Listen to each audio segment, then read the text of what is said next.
պարոն Հակոբյանն եմ ուղղում, պարոն Հակոբյան, դուք նշեցիք, որ ստվերայնությունը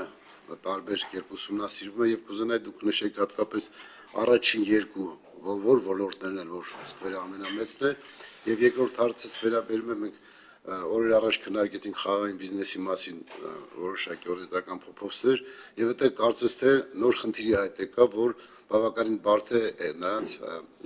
հաշվելիությունը, որպեսզի կարողանանք հարկեր գեներացնել այդ երկու հարցերը շնորհակալ եմ։ Շնորհակալություն, մի քանի անգամ արդյունացել ենք այս ոլորտներին անդրադառնալ, մեր բոլոր գործիքները, երբ որ ուսումնասիրում ենք,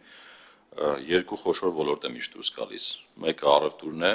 առևտուր հավաքական, եթե վերցնենք ինքը տարբեր ապրանքների, այսինքն առևտրով զբաղվող մեր տնտեսվարուների մոտ է հիմնական խնդիրները լինում եւ մյուսը շինարարությունը։ Այսինքն եթե փորձենք այս երկու ոլորտ առանձնացնել, հիմնականում իրենք են լինում ստվերում եւ իրենք են լինում ռիսկային, բայց դա չի նշանակում, որ մենք զգոնությունը կորցնում ենք նաև մյուսների նկատմամբ եւ մեր օրինակ, երբ որ ռիսկային համակարգում թիրախավորումներ ենք անում, փորձում ենք չափանիշները այնպես ձևավորել, որ պարտադիր բոլոր ոլորտներին որոշակի անդրադարձ լինի, որպեսզի զգոն լինեն մեր հարկվճարողները եւ անճշտություններ թույլ չտան իրենց աշխատանքներում։ Հիմա ինչ վերաբերում է խաղային բիզնեսին, այո, շատ ճիշտ նշեցիք,